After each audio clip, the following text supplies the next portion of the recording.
I do solemnly swear that I will faithfully execute the office of the President of the United States and will, to the best of my ability, preserve, protect, and defend the Constitution of the United States.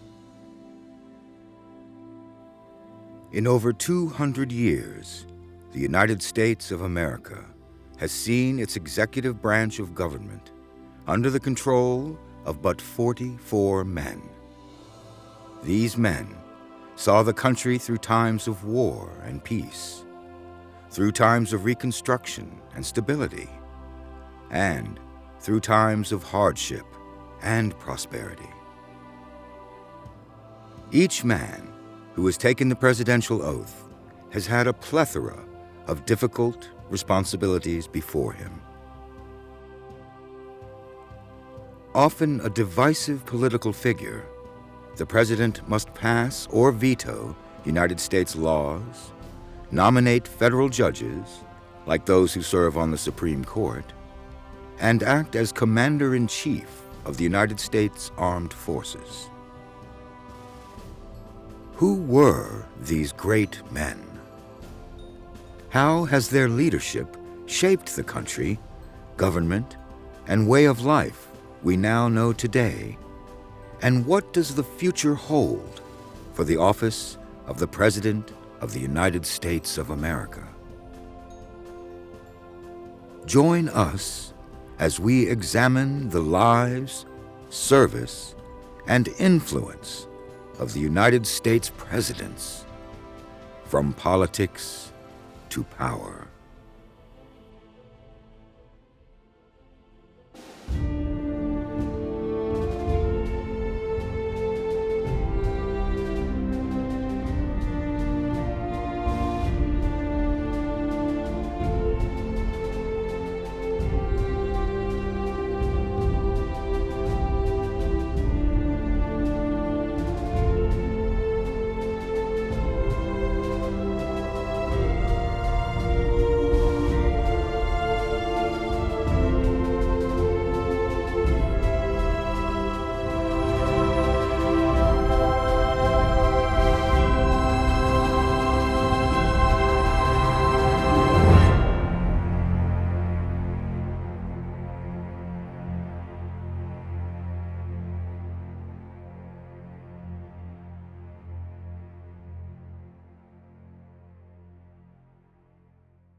George Washington not only has the distinction of being America's first president, he is also the first leader in history to achieve victory in a revolution against a colonial empire. Commander-in-Chief of the Continental Army during the American Revolution, his strategy as a general won the Americans many victories over the Redcoats, such as the operations that took place in Trenton, New Jersey in December of 1776 and January of 1777. Washington and his men famously crossed the icy Delaware River 3 times, once into Trenton to defeat the British under Johann Rall, then back to Pennsylvania, carrying prisoners and supplies captured during the surprise attack, and finally, once more, under the iciest conditions yet, to defeat British reinforcements commanded by Lord Cornwallis at Princeton, sending the Redcoats into retreat. His strategy also led the Continental Army to victory at Saratoga in 1777 and Yorktown in 1781, 2 decisive victories for the Americans. While Washington had a preternatural sense of leadership, judge of character in selecting generals, and a strong gift for strategy, the general was a humble man who only served in the Revolution at the insistence of his peers in the Second Continental Congress. Indeed, George Washington only served his country because he felt it was his duty not for any political or personal betterment. As Washington writes to his wife with the news of his appointment before the Revolution, "You may believe me when I assure you in the most solemn manner that so far from seeking this appointment, I have used every endeavor in my power to avoid it, not only from my unwillingness to part with you and the family, but from a consciousness of its being a trust too great for my capacity." the humble but great general seemed a natural choice for the office of president when the newly minted United States Constitution created the office, along with the other two branches of government in 1787.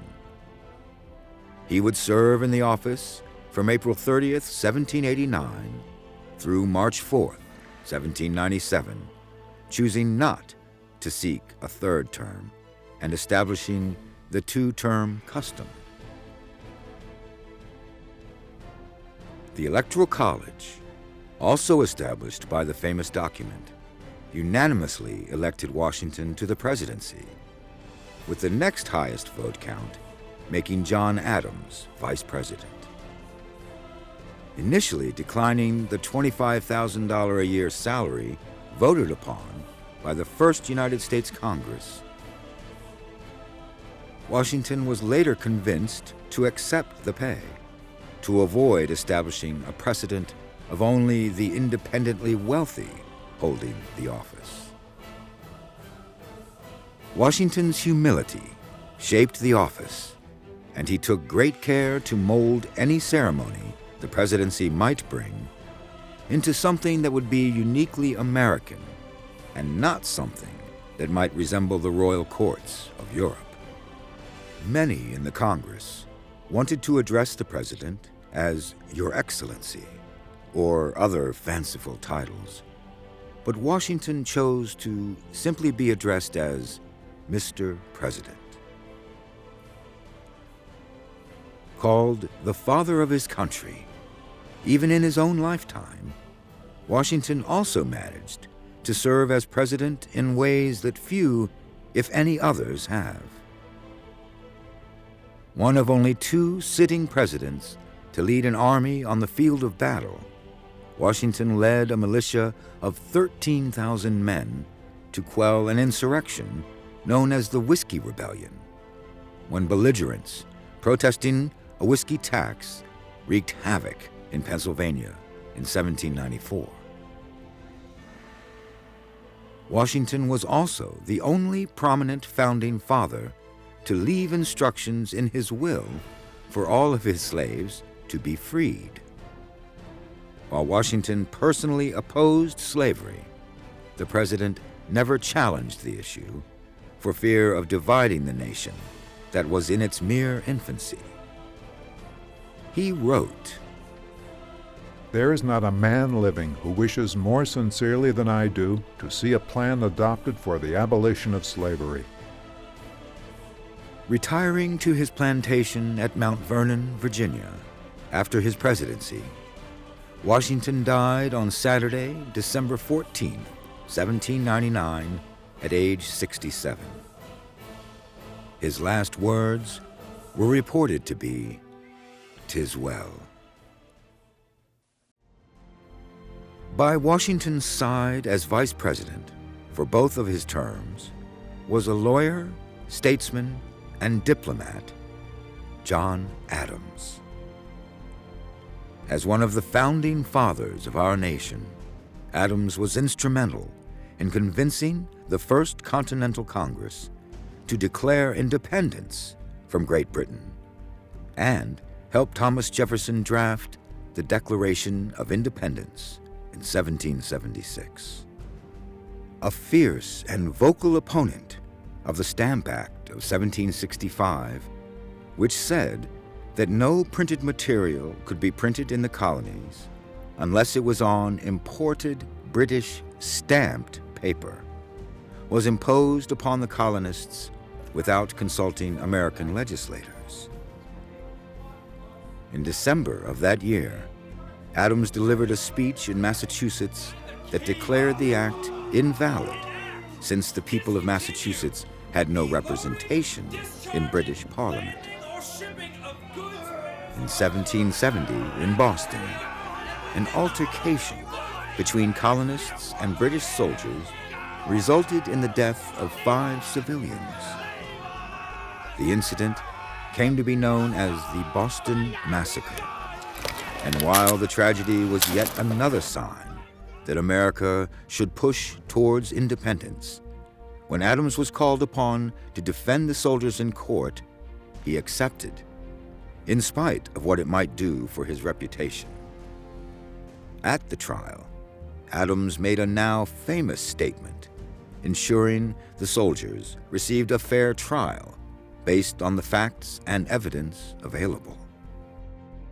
It is more important that innocence be protected than it is that guilt be punished. For guilt and crimes are so frequent in this world that they cannot all be punished. After the Revolution, Adams served abroad as a diplomat, negotiating the peace treaty with Great Britain and securing vital loans from bankers in Amsterdam. In the election of 1788 through 89, the electors in the Electoral College were each permitted to cast 2 votes. All of the 69 electors cast 1 vote each for Washington. In second place, with 34 votes, came John Adams. Presiding over the Senate during his tenure as vice president, John Adams cast a record 29 tie-breaking votes. But otherwise, Adams found the office frustrating and dull. Washington, while a collaborative leader, rarely consulted Adams on matters of policy or administration. John famously wrote to his wife, Abigail, My country has, in its wisdom, contrived for me the most insignificant office that ever the invention of man contrived or his imagination conceived. When elected president in 1797, Adams continued with all of the major programs and policies set forth by Washington. He even retained the same cabinet members, although Adams often made decisions without consulting them, and indeed, even making decisions in opposition to the cabinet's advice. While John Adams' independent-mindedness often met with criticism, the prickly leader, as he was called, had a talent for making the right decisions among sometimes universal opposition. It is thought that Adams' stance on making peace with the French, rather than continued hostilities as a result of the Quasi-War and the conflict between France and Britain, is what lost him the election for what would have been his second term in 1801. Though it was thought that Adams bore ill will towards Jefferson for defeating him in his second bid for the presidency, Adams' correspondence with his fellow founding father suggested otherwise. In fact, when Adams died on July 4th, 1826, 50 years after the adoption of the Declaration of Independence, John Adams' last words were, "Thomas Jefferson survives." In what could be called poetic irony, Thomas Jefferson, in fact, had passed away hours before Adams on that day. Our third president, Thomas Jefferson, was also a founding father, and the primary author of the Declaration of Independence, adopted 50 years to the day of Jefferson and Adams's death. Jefferson served in the Continental Congress just before the Revolution and served as governor of Virginia during the war with Britain. Post-Revolution, Jefferson found himself in Paris, serving as a diplomat to the newly minted nation. In 1785, he was named the United States Minister to France. During the presidency of George Washington, Jefferson was appointed the first Secretary of State, shortly before experiencing political and ideological differences with Washington. The election of 1796 saw Thomas Jefferson elected vice president to John Adams. The Electoral College named the candidate with the most votes president and the runner-up vice president, which often saw leaders who were at odds politically serving together as president and vice president. By the time of the next election, Adams had drawn much criticism as a result of the Alien and Sedition Acts, 4 bills passed by Adams during his term in office that were meant to quell revolution like that in France by arresting or deporting French immigrants and those who sympathized. Jefferson and the Democratic Republicans saw the acts as an affront to the principles on which America was founded, and the controversy is thought to have lost Adams his second term as president. Under Thomas Jefferson, the country saw great expansion with the purchase of the Louisiana Territory in 1803 and the expedition of Lewis and Clark the following year, which ventured into the uncharted territories of the American West. While Jefferson opposed slavery in his writing and speeches on the subject, he did not take action against it during his presidency, wishing, like Washington, not to divide the nation. Jefferson himself owned many slaves and only freed a few in his lifetime or in his last will and testament. He did, however, draft the Northwest Ordinance in 1787, prohibiting slavery in new states being formed. The first state established under this ordinance was Ohio in 1803, and in 1807 saw Jefferson sign into law an act that forbade the importation of slaves to the whole of the United States. Speaking 5 languages and having cultivated a healthy interest in science, invention, religion, philosophy, and architecture, an interest that aided in the construction of his home, Monticello, after Jefferson's second and final term, he founded the University of Virginia in Charlottesville. Opening 6 years later, the university was the first to offer a full slate of elective courses and was one of the first universities with a library at its center rather than a church, a nod to the principle of separation of church and state. James Madison is called the father of the Constitution, and not without warrant. He was a crucial proponent and the author of the Bill of Rights, and a key supporter of a checks and balances system which helped to shape the 3 branches of our government: the legislative, judicial, and executive.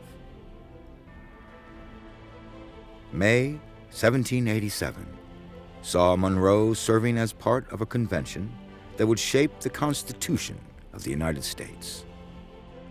Madison was working with many other founding fathers, such as George Washington, who outlined Madison's vision for the 3-tiered system of federal government.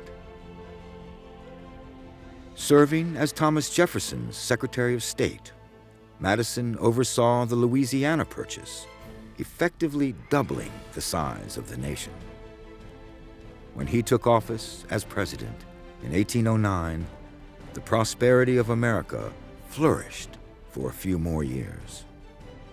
As the country expanded, British influence over Native American tribes in the newly explored Midwest was perceived as a threat to American settlement of the area. This, combined with trade restrictions with France due to Britain's continuing war with the country, as well as insults to national honor on the high seas, led the United States into war once again with the United Kingdom in the War of 1812.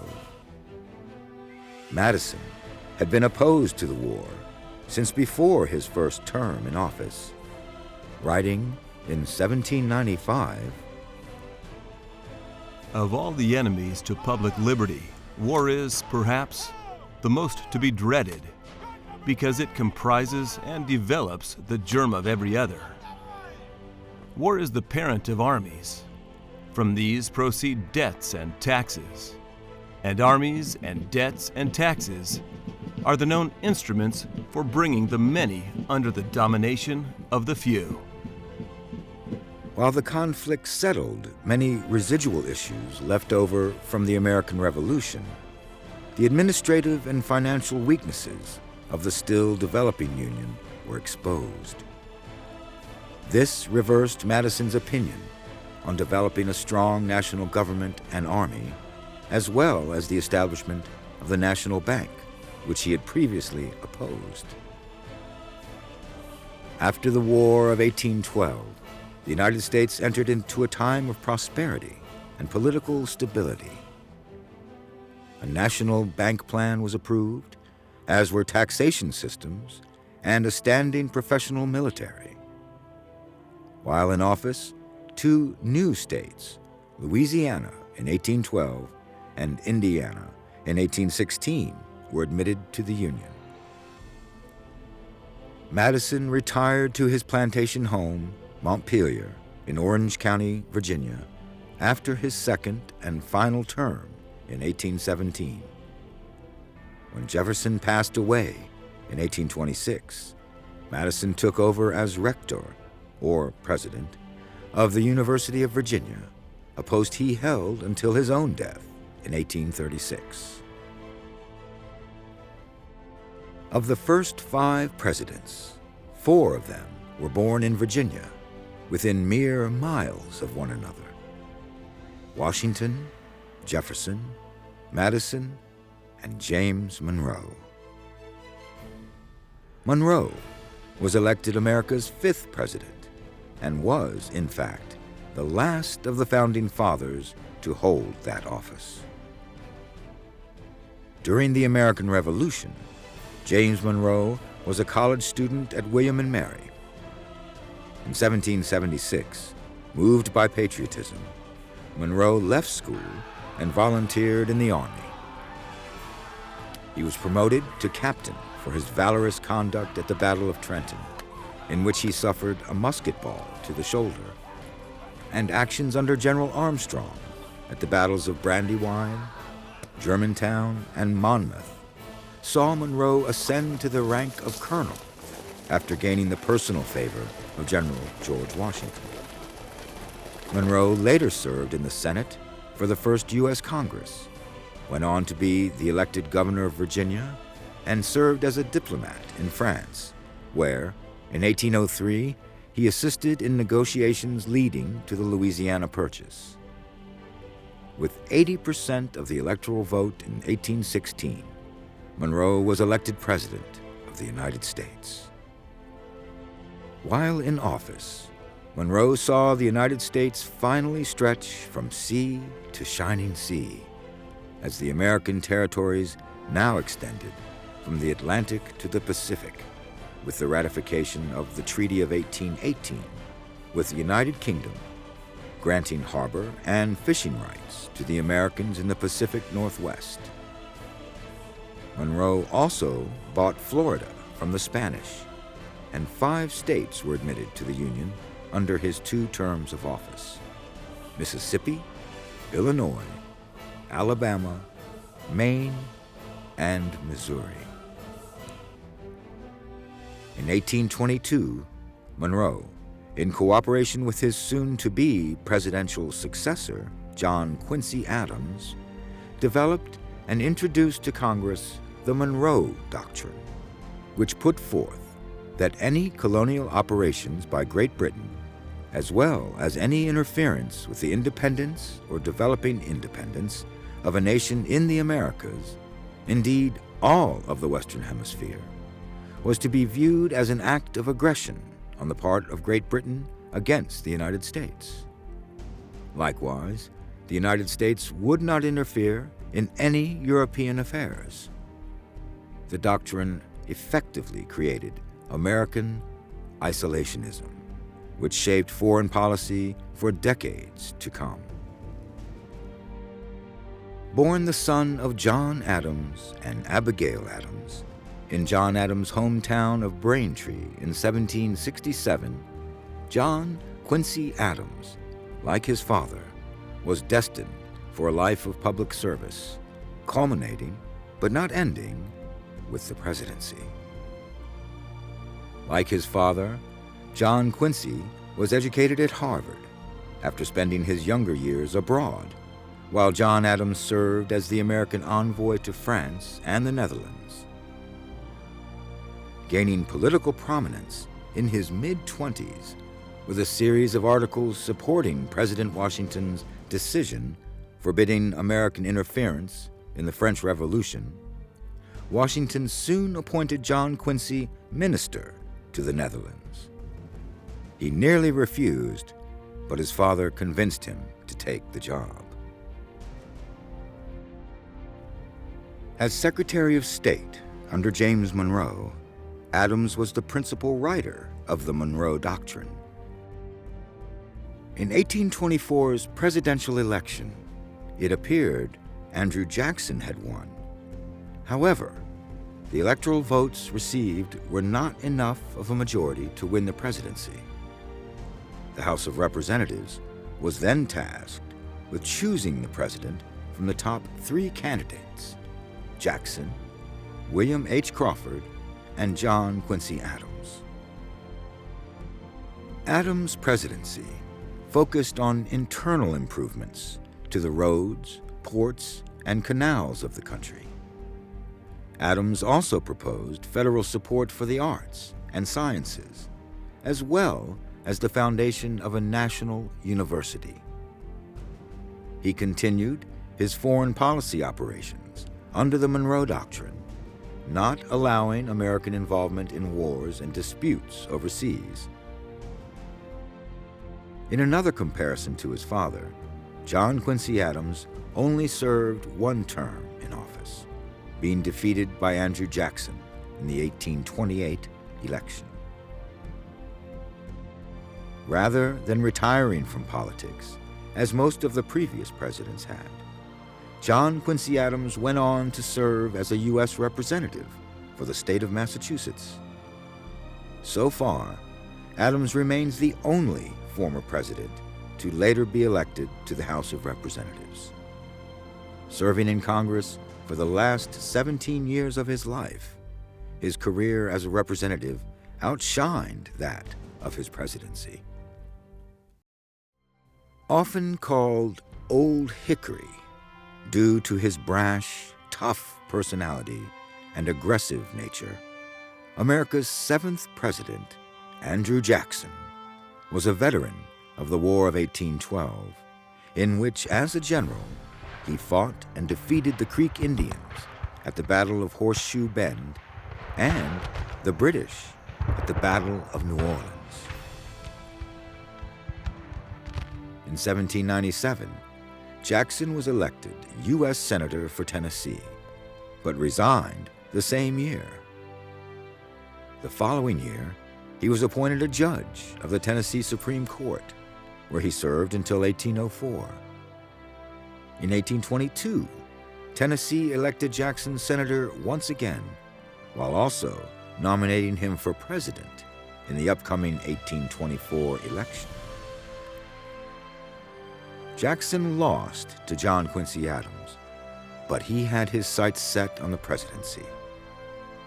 In 1825, he resigned from the Senate once again, this time to focus on his bid for commander-in-chief.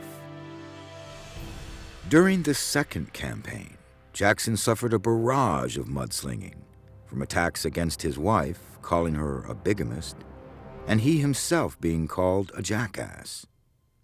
The latter insult would soon become a symbol for Jackson's newly formed, renamed Democratic Party, when Thomas Nast made use of the epithet in a political cartoon. Jackson escaped the race politically unscathed, with the office of presidency in hand. During his tenure in office, lasting 2 terms from 1829 through 1837, Jackson became the only president to this day to pay off the entire national debt.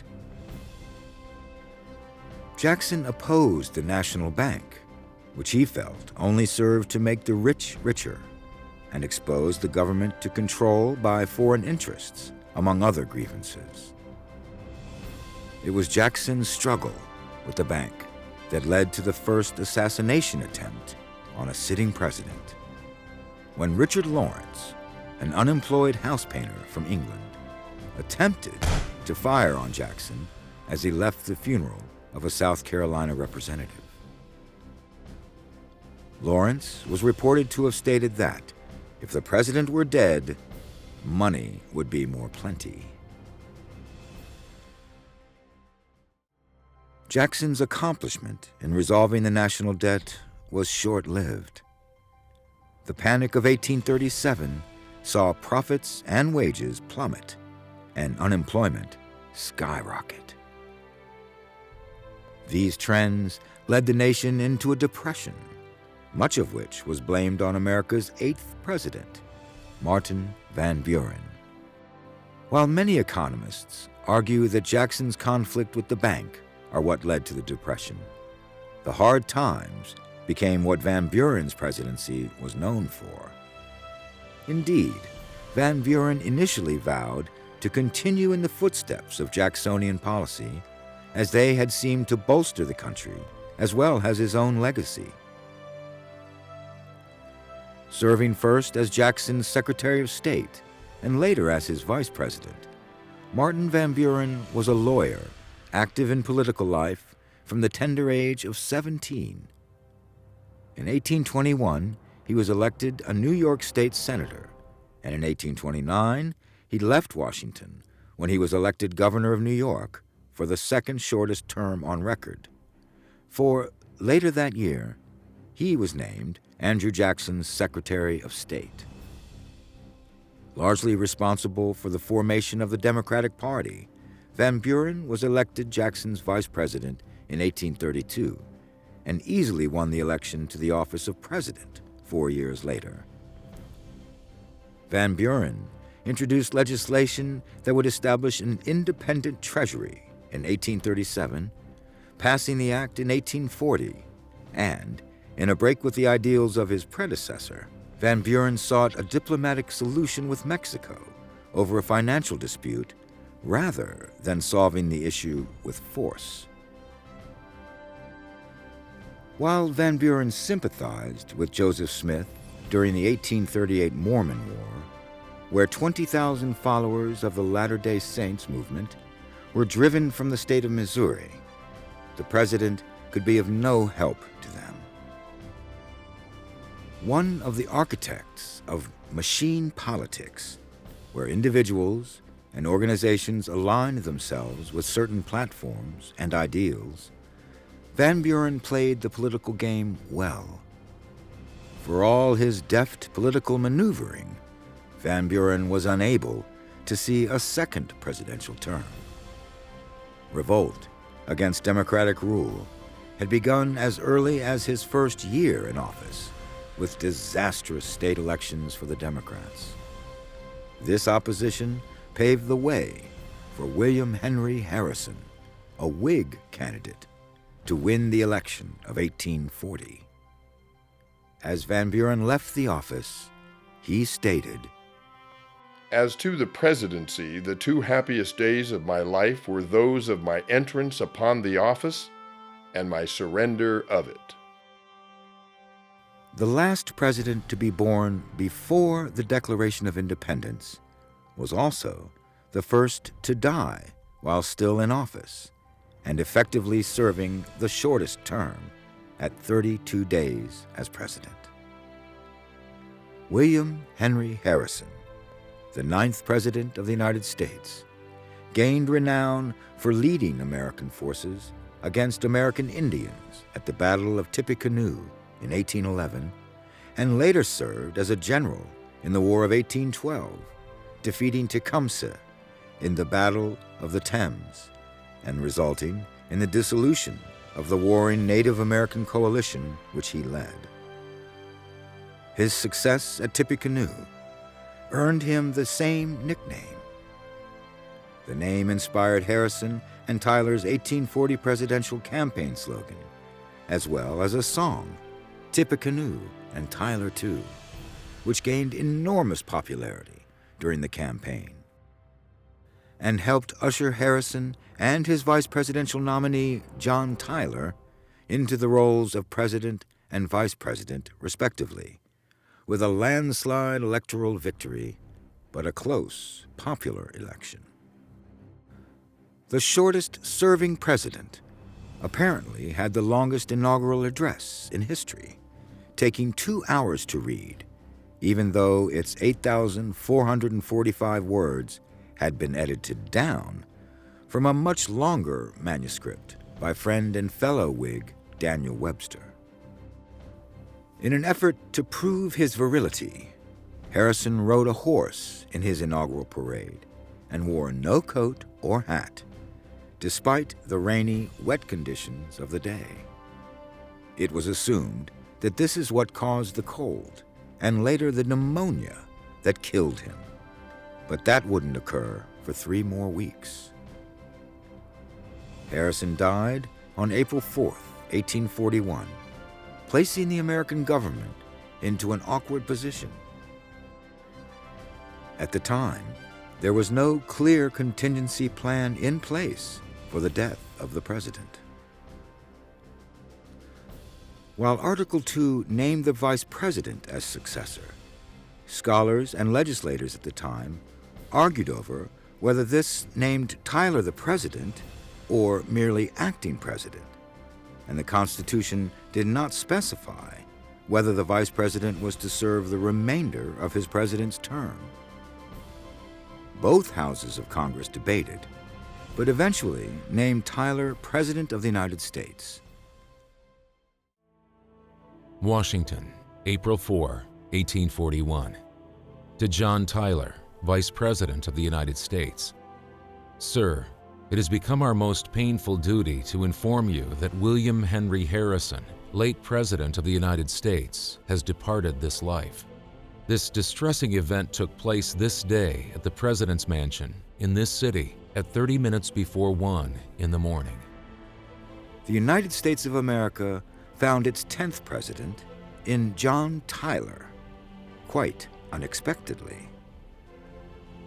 The first president to be born after the adoption of the Constitution, John Tyler was a former delegate in the Virginia General Assembly, and in between his time at the state legislature and serving as governor of that state, he was elected to 3 terms in the United States House of Representatives, and in 1827, we saw Tyler back in Washington again, this time in the U.S. Senate. While Tyler may have had his nation's interest in mind when he served as president, to the Whig Party it became increasingly clear that Tyler was not going to walk the party line in a way that was expected of his late successor. In September of 1841, Tyler's entire cabinet, except for Daniel Webster, who was Secretary of State, resigned, hoping to force Tyler into a resignation as well. When it became clear that Tyler wouldn't budge, the Whigs expelled John Tyler from their party. Later, the Whigs in the House of Representatives began impeachment proceedings against Tyler. Up until that time, a president rarely vetoed legislation. Tyler saw himself fighting his own party at nearly every legislative turn. In August of 1842, a vote of 98 to 90 from the House of Representatives endorsed a plan to impeach President Tyler, but because of the 2/3 clause, Tyler was never successfully impeached. Though Tyler escaped impeachment, the next election proved to be Tyler's undoing. Already certain of his defeat, months before the election even began, Tyler's campaign ran on the Tyler and Texas platform in reference to his attempt to annex the land Mexico had surrendered. After the presidency, Tyler retired to a plantation in Virginia. At the outbreak of the Civil War, Tyler sided with the Confederacy and was elected delegate to the Provisional Confederate Congress, but passed away on January 12, 1862, before he could serve his term. I trust this high office may in future times be filled, as doubtless it will be, by abler men. It cannot, I know, be filled by anyone who will devote himself with more zeal and untiring industry to do his whole duty than I have done. In just 4 years as the 11th President of the United States, James Knox Polk accomplished more than most other presidents before the American Civil War. He entered the office with 4 main goals and worked tirelessly to achieve them. The only president to ever serve as Speaker of the House of Representatives, Polk also served as Governor of Tennessee from 1839 to 1841. The election of 1844 saw the Electoral College in a bit of a quandary. Martin Van Buren, the former president, James Buchanan, General Lewis Cass, John C. Calhoun, and other candidates made up the very crowded race. Van Buren won a simple majority in 7 of the college's ballots, but after an indecisive 8th vote, the 9th round of ballots unanimously named James Polk President of the United States. Aged 49, Polk was the youngest man thus far to be named president. He vowed to only serve 1 term and set 4 clear objectives for his administration, accomplishing each one before he left office. Polk later expanded the American territory in the Southwest after the Mexican-American War ended with the Treaty of Guadalupe Hidalgo, which saw California, Nevada, Utah, and parts of Arizona, New Mexico, Colorado, and Wyoming all becoming part of the United States, increasing the country's size by 1/3. While the war helped the Polk administration achieve its latter goal of acquiring California from the Mexicans, it had a serious impact against the Democrats. Though Polk did not run in the election of 1848, the Whigs ran on a successful platform denouncing the Mexican-American War. And though their candidate refused to directly criticize Polk, Zachary Taylor was elected our 12th president. Managing the war effort and the general zeal that Polk poured into running his office took its toll on the man's health. He died 3 months after leaving office. Zachary Taylor himself, a veteran of both the War of 1812 and the just-ended Mexican-American War, wanted little to do with politics, preferring a military career. However, in the 1848 election, the Whig Party convinced Taylor to run for office. Taylor reluctantly agreed, and in spite of a muddled platform, he was named our 12th president. His transition into office was a long process. He did not resign his command until late January of 1849, and then spent many months choosing his cabinet. His inauguration was held on Monday, March 5th of that year, and in the summer, Taylor embarked on a tour of the northeastern portion of the United States in order to familiarize himself with the people, politics, and problems in that region. Much of this trip saw Taylor beset with gastrointestinal illness, and by the summer of the following year, Taylor fell ill again with an unknown ailment and died suddenly on July 9, 1850, at age 65. The death is blamed on the consumption of raw fruit that may have been spoiled, but conspiracy theories stated that the president might have been poisoned by pro-slavery Southerners.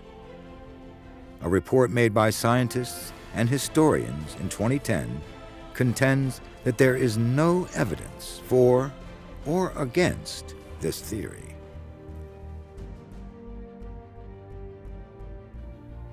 Taking office to become the 13th President of the United States was Millard Fillmore, Taylor's vice president and fellow Whig. Fillmore's 3-year term was mostly of note for the passage of the Compromise of 1850. The Compromise of 1850 was a packet of 5 bills that attempted to resolve issues arising from the newly acquired territories as a result of the Mexican-American War. President Zachary Taylor had lived to see the inception of these bills, and it fell to Fillmore to see them through. Anti-slavery lawmakers like Taylor wanted California to be admitted as a free state, while pro-slavery legislators naturally favored slavery and slave trade in the new territories. While the Compromise admitted California as a free state and abolished the slave trade, but not slavery, in the District of Columbia, Fillmore signed the Compromise due to the improvements to the Fugitive Slave Act, which granted federal officers to slaveholders who were seeking escapees. The passage of these acts seemed to continue Taylor's goals and served to bitterly divide the Whig Party. Before leaving office, Fillmore created the Utah Territory in 1850, granting Brigham Young the office of governor. He also opened trade with Japan, giving merchant shippers a stop on the long route to China and Southeast Asia. While his successor, Franklin Pierce, was the first to see this operation through, Fillmore ordered the trade expedition, effectively ending American isolation from Japan. When Fillmore was not chosen by the Whigs to run for re-election, the Democrats knew that they had their in. In the election of 1852, the Democrats' candidate, a New Hampshire lawyer and brigadier general during the Mexican-American War, Franklin Pierce, was named the 14th President of the United States. At his inauguration, Pierce stated, "My administration will not be deterred by any timid forebodings of evil from expansion. Indeed, it is not to be disguised that our attitude as a nation and our position in the globe render the acquisition of certain possessions not within our jurisdiction eminently important for our protection." Described as a doughface, or a Northern citizen with Southern sympathies in the argument over slavery, Pierce is sometimes noted as one of the worst presidents in United States history. He seemed ill-equipped to manage a changing nation and seemed to fail to recognize the damage that the rift of slavery was causing. His cabinet was filled with men whose opinions and policy practices differed wildly. And while many saw his appointments as in error, Pierce's cabinet is the only one to remain the same throughout his term in office. The only major legislation signed by Pierce was the Kansas-Nebraska Act, defining those territories and granting those territories the right to decide by popular vote whether or not to allow slavery. The act effectively repealed the Missouri Compromise, which had stated that no new states admitted above the 36th North Parallel would be slave states. The act saw the country divide even further over the slavery issue and led to bloodshed, like the actions in what came to be known as Bleeding Kansas, where John Brown and his sons murdered pro-slavery activists in 1856. The country was pointed more than ever toward civil war, and Franklin Pierce, too, lost his candidacy for a second term. James Buchanan took office as the United States' 15th president on March 4, 1857. Like his predecessor, Buchanan was called a doughface, or a Northerner with sympathies toward the slave-owning South. He had served as a senator from Pennsylvania, as well as in the House of Representatives. Buchanan served as Secretary of State under James K. Polk and Minister to the United Kingdom under Franklin Pierce. A lawyer with a huge political background and the motto, "I acknowledge no master but the law." Buchanan, too, seemed ill-equipped to effectively lead a quickly dividing nation. In his inaugural speech, Buchanan promised not to run for a second term, but the point was moot by the end of his time in office. The split caused in the Democrats caused a Republican plurality in Congress in the election of 1858 and blocked most of the Buchanan-backed legislation. He was almost impeached when his administration came under investigation for buying votes from Republican representatives. Any effort Buchanan made to unite the bitter factions of the North and South only served to alienate both sides, and under Buchanan's administration, more and more Southern states seceded from the Union, drawing the battle lines for the Civil War. This failure to bring diplomacy has landed James Buchanan, too, on the list of worst United States presidents. The election of 1860 would see another divisive figure take office. While it could be argued that Abraham Lincoln was the linchpin of the Civil War, it could also be argued that the man knew how to lead and knew the steps to take to unite our soon-to-be warring nation.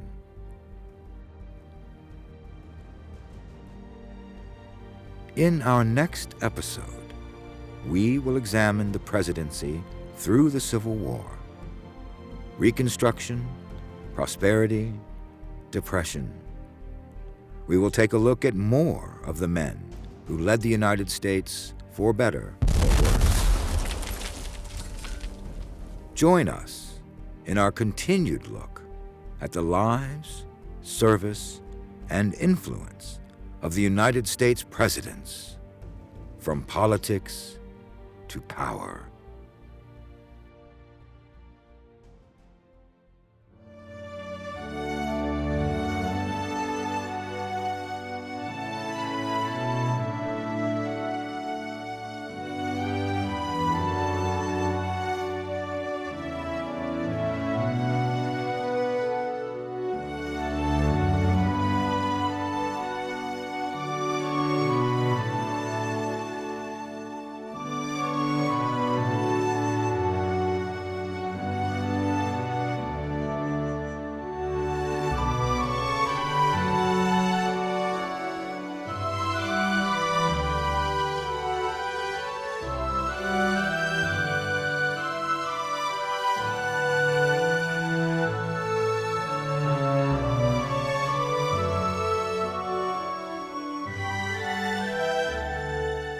Thanks for watching. If you'd like to help us produce more compelling historical content like this, please like, comment below, and share this video with fellow history buffs. And of course, be sure to subscribe to help keep history happening.